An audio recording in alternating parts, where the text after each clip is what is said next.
Dr. Honório Novo, vimos aqui na descrição de variadíssimos protagonistas e em vários números a descrição dos futuros invernos do nosso descontentamento e verões do nosso descontentamento, pelo menos durante os próximos 3 anos.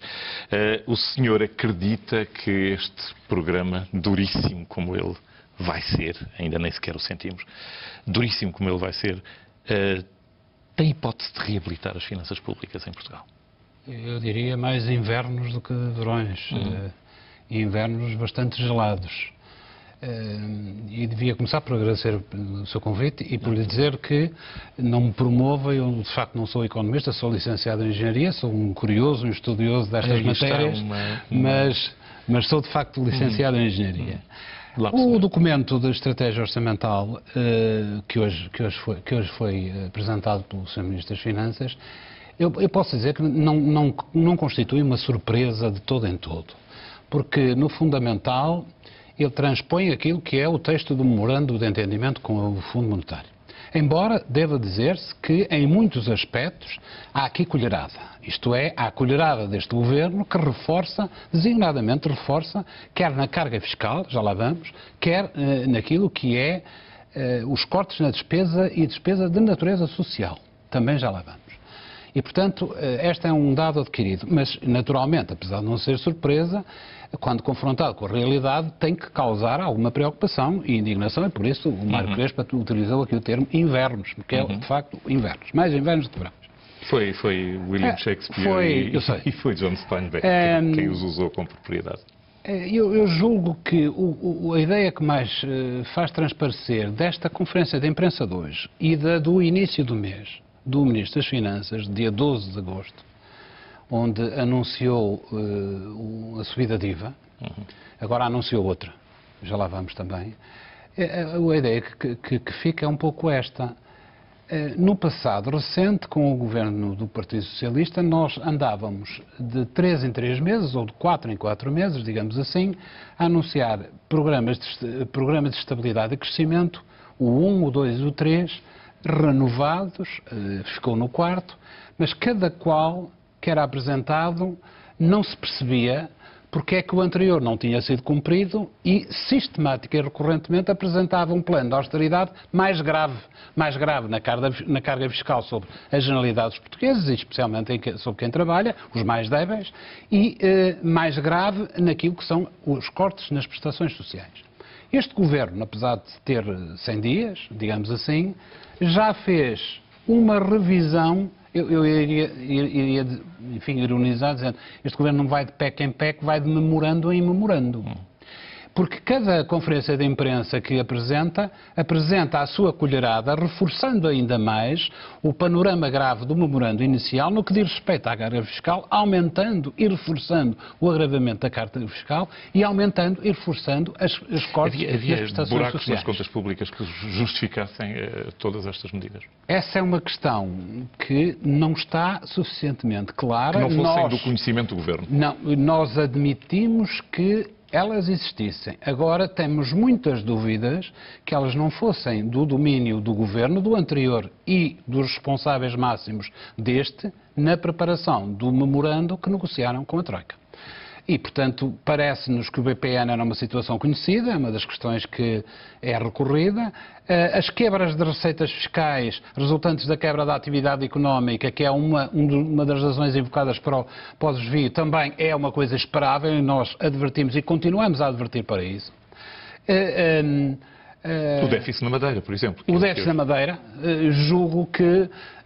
Surpreendeu-o? Ou surpreendeu, veio agora a notícia de Bruxelas? Eu julgo que, mais uma vez, que não me surpreende. O que me surpreende e indigna é que a gente saiba isto por Bruxelas.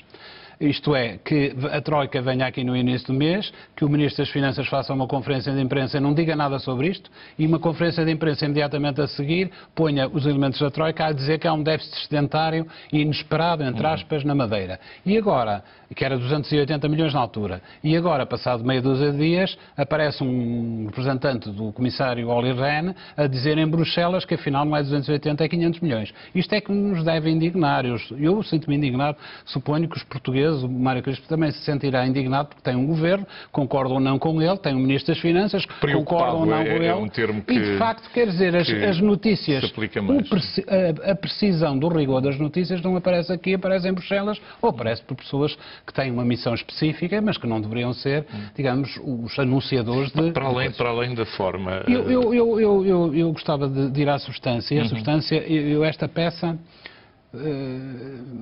diz que há muita coisa que vai ficar para o Orçamento do Estado. 2012. Eu discordo.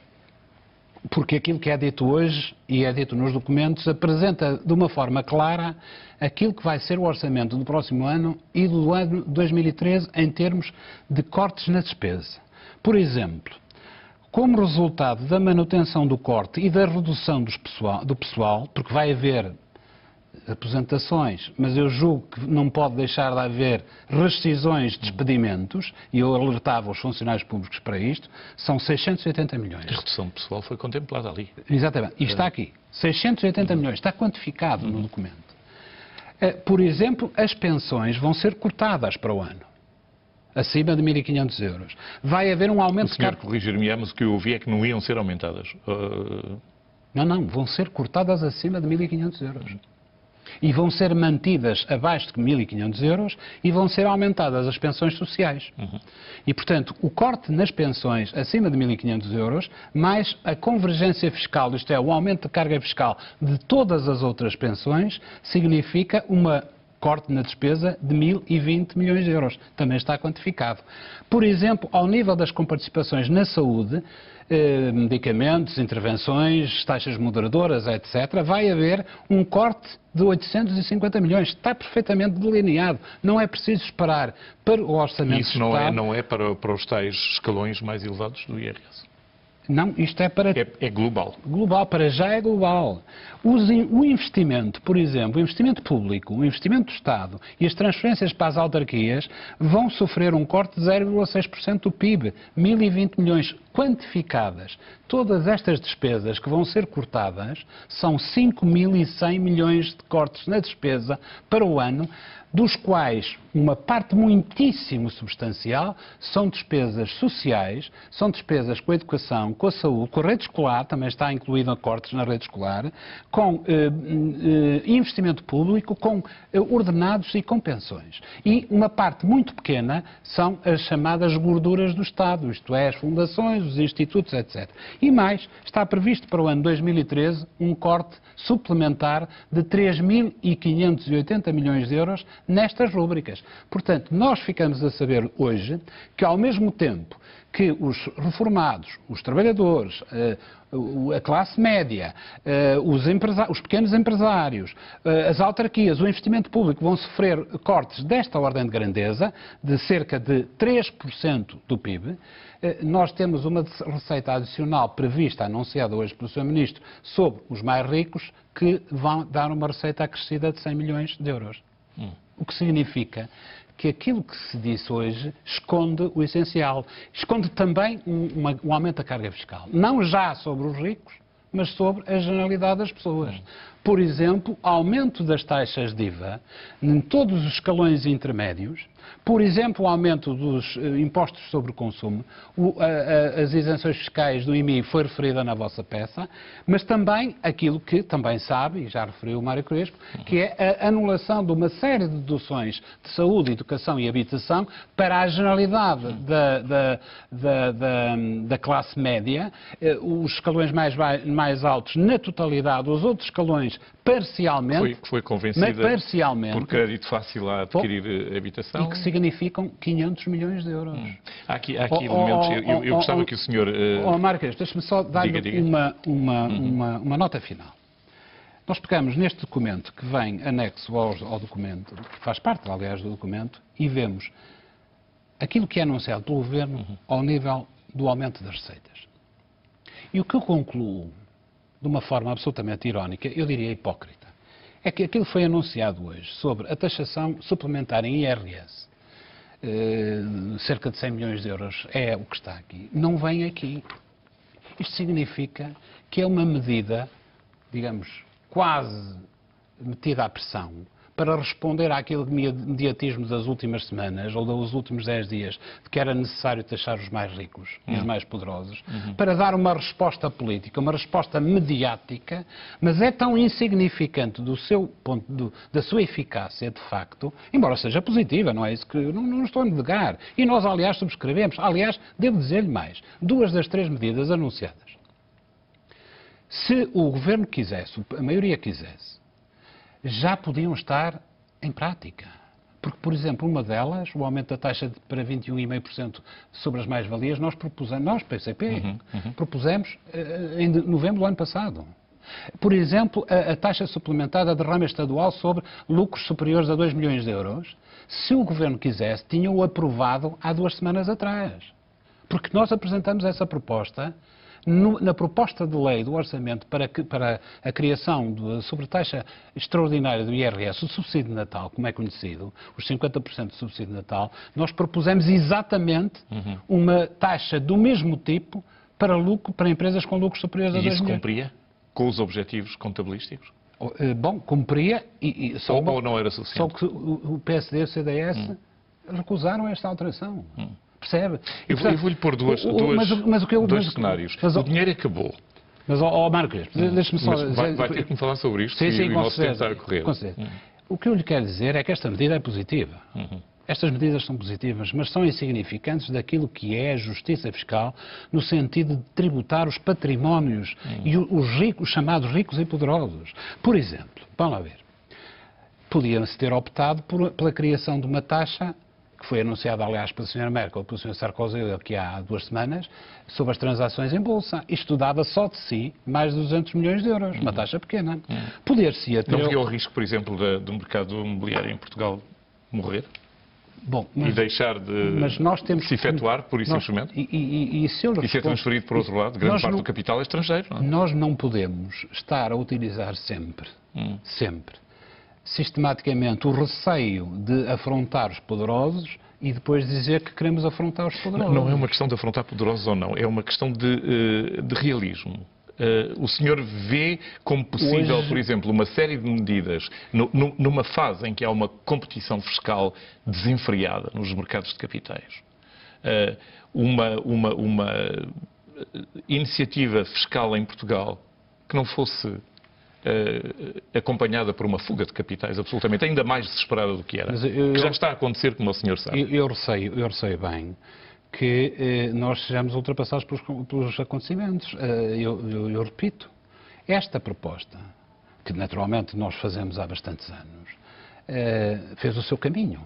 E hoje, até, digamos assim, as áreas mais neoliberais reconhecem a sua necessidade. Sim, tanto mas continua a haver regimes muito mais favoráveis em termos fiscais para o capital pela Europa fora, não é? Há 15 dias a Sra. Merkel e o Sr. Sarkozy anunciaram a sua proposta e vão apresentá-la no G20.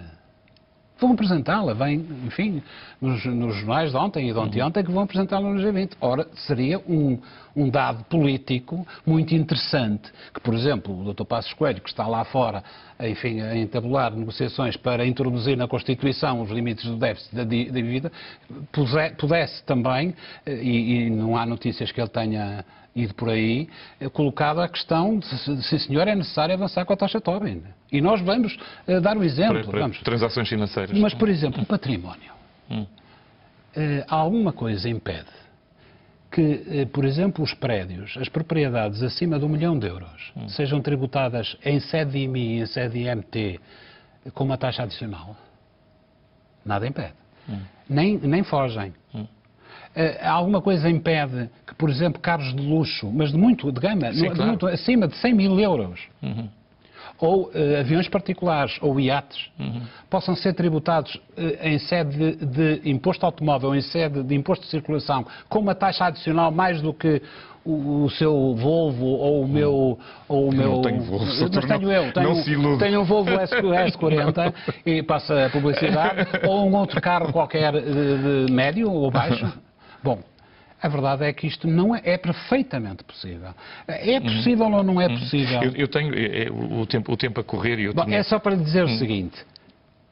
5 mil milhões de corte de despesa por contraposição com um anúncio hoje feito pelo Governo de um acréscimo adicional aos ricos de 100 milhões de euros. Eu vou-lhe pedir um comentário Esta é a diferença sintético. colossal. Isto aqui poderia ser a base de uma inteira entrevista consigo, mas eu comecei por dizer o dinheiro acabou e, de facto, gastou-se muito em Portugal. Nós, por exemplo, não temos um mercado de habitação saudável, não temos a lei das rendas é perfeitamente absurda, em muitos casos, quando há uma renda de 20 e tal euros por uma casa na Amadora, para falar de casos concretos que eu conheço, é uma renda absurda. As despesas autárquicas são ridículas, muitas delas. O senhor seguramente sabia que, por exemplo, há autarquias que organizam passeios à volta de Itália, que vai de Pisa, Florença, Veneza, isto por 50 euros. Volta à La Galícia. Também outra, também provavelmente. Isto, termas, que já foi uma coisa aqui e eu fui absolutamente veiado em público por causa disto, mas a verdade é que é capaz de haver aqui alguma falta de critério no pagamento disto e, sobretudo, não era um pagamento composto em que a pessoa não só ia para termas, como tinha uma baixa para ir. Termos. Portanto, é preciso ser racional numa falta de dinheiro. Sem dúvida. Portanto, três aspectos. Lei das rendas que não existe eficaz e estas despesas absolutamente ridículas. Sem dúvida que há exemplos de despesas absolutamente inaceitáveis. A todos os níveis. Mas, por exemplo, ao nível do poder local, deu exemplos, mas não é preciso, não isto é por todo lado. Não constituamos o poder local como a ovelha negra deste tipo de gastos. Embora haja exemplos, e os que deu são bastante elucidativos. Por exemplo, hoje vem nos jornais que o Governo, o Ministro das Finanças, contratou uma empresa para o assessorar no modelo de privatização que vai custar ao Estado, a si e a mim, 20 milhões de euros.